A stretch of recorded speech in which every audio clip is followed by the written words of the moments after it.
হাসিনা আমলে খুব বলতাম দুদক লেলিয়ে দেয়া।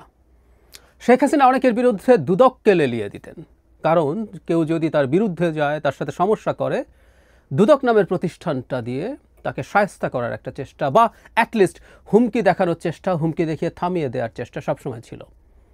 এই সরকারের সময়ও এই প্রবণতা দেখে খুবই হতাশ বোধ করি। বিশেষ করে দুদকে এখন যিনি প্রধান কমিশনার আছেন বা আরও যারা যারা আছেন তাদের সম্পর্কে অনেক সুনাম টুনাম শুনেছি, কিন্তু এখনও তারা সরকারের হয়ে কাজ করতে নামেন, তাদেরকে লেলিয়ে দেয়া হয়। এই প্রবণতা ভয়ঙ্কর ভয়ঙ্কর। সাম্প্রতিক সময়ে রাজস্ব বোর্ডের বিভক্ত করা নিয়ে, রাজস্ব বোর্ডের যে কর্মকর্তা কর্মচারীরা আছেন তারা মুভমেন্টে গিয়েছিলেন, তারা এটার বিরোধিতা করেছেন।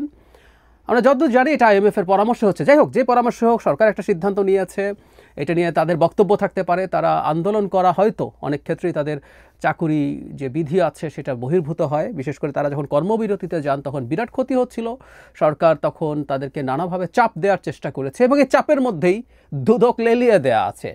মানে খুব অবিশ্বাস্য ব্যাপার।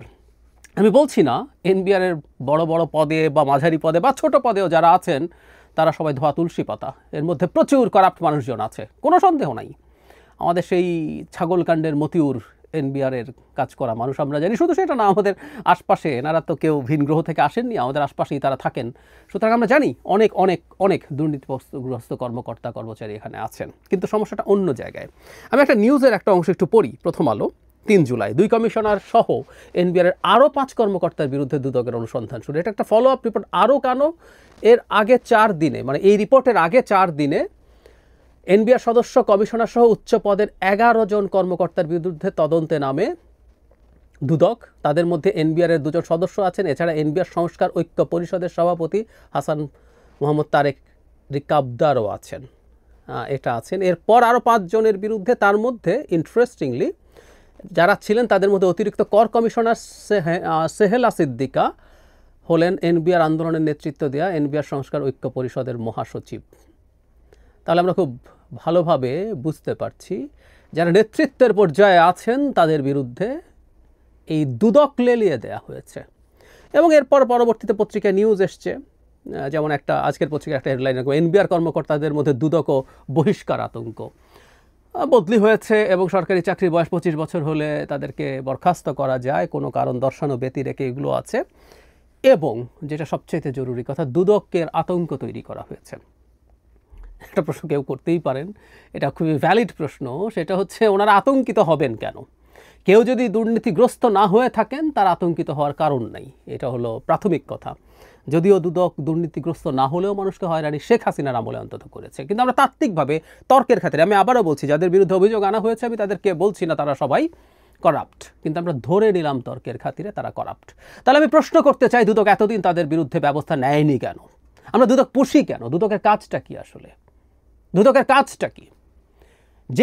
মানে যে কোনো বাংলাদেশের সাধারণ মানুষকে জিজ্ঞেস করলে সরকারি অফিসের কোনগুলোতে সবচেয়ে বেশি দুর্নীতি হয়, এই তথ্য খুব সাধারণ শিক্ষিত মানুষও জানেন। আমাদের এই আমদানি রপ্তানির কাস্টমসে কি হয়, দেশের অন্যান্য ক্ষেত্রে শুল্ক করের ক্ষেত্রে কি হয়, NBR এর এগুলো না জানার কোনো রকম কোনো কারণ নাই। তো দুদক এতদিন কি করেছে? যে 11 জন আগে, পরে যে 5 জনের বিরুদ্ধে ব্যবস্থা নিতে গেল, তাদের ব্যাপারে যদি সন্দেহ থেকে থাকে, দুদক এতদিন ব্যবস্থা নেয়নি কেন? এই প্রশ্নগুলোর জবাব দুদক প্রধানকে দিতে হবে। তো শুধু খুবই সৎ সুশীল মানুষ, ভালো মানুষ, এই আলাপ নিয়ে তো চলবে না, একেবারেই চলবে না। ওনাদেরকে আমরা আমাদের টাকায় পুষি, এটা তাদেরকে মনে রাখতে হবে। তাহলে যেটা ফ্রাস্ট্রেটিং, যেটাই মূল আলোচনার জায়গা, তার মানে এখনও সেই প্রবণতা দুদককে লেলিয়ে দেওয়া যায়, দুদককে লেলিয়ে দেওয়া হয় এবং দুদক ইন্ডিপেন্ডেন্টলি কাজ করবে, যেটা আমরা চেয়েছিলাম। দুদক সাংবিধানিক প্রতিষ্ঠান নয়, আমরা এটা নিয়ে আলাপ করেছি যেটাকে সাংবিধানিক প্রতিষ্ঠান করা হোক, যদিও সাংবিধানিক প্রতিষ্ঠান হলেই বাকি। নির্বাচন কমিশন সাংবিধানিক প্রতিষ্ঠান ছিল, তাকেও ম্যানিপুলেট করা গেছে, কিন্তু এটা স্ট্যাটুটরি হলেও এটা যাবতীয় ক্ষমতা এটা তৈরি হয়ে যাওয়ার পর দুদক কমিশনারদের ক্ষমতা আমাদের সাংবিধানিক প্রতিষ্ঠানগুলো যে কমিশনাররা আছেন তাদের মতো হয়ে যায়। সুতরাং তারা অত্যন্ত ইন্ডিপেন্ডেন্টলি চাইলে কাজ করতে পারেন। তাদের কাছে আমাদের প্রত্যাশা ছিল তারা ইন্ডিপেন্ডেন্টলি কাজ করবেন, কিন্তু আমরা সেটা দেখছি না। এই হচ্ছে দুদক।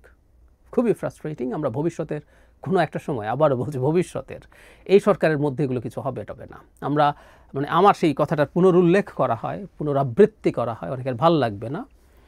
তারপরও করি, বেঞ্চমার্ক স্থাপন করতে পারত। আমরা দেখতে পারতাম দুদক আসার পর বিভিন্ন সরকারি অফিসে উচ্চপদস্থ কর্মকর্তাদের বিরুদ্ধে তদন্ত শুরু করেছে, ব্যবস্থা নিতে শুরু করেছে, মামলা দিচ্ছে, এবং দুদক সত্যিকার অর্থেই একটা ওয়াচডগের ভূমিকা পালন করছে দুর্নীতি দমনের ক্ষেত্রে। কিন্তু না, কিছুই হয়নি। এখনও সে একই ধারায় ঘুরপাক খাচ্ছে, এবং ডক্টর ইউনূসের নেতৃত্বাধীন অন্তর্বর্তী সরকারের সময়ে এই প্রবণতা দেখা খুবই খুবই দুঃখজনক।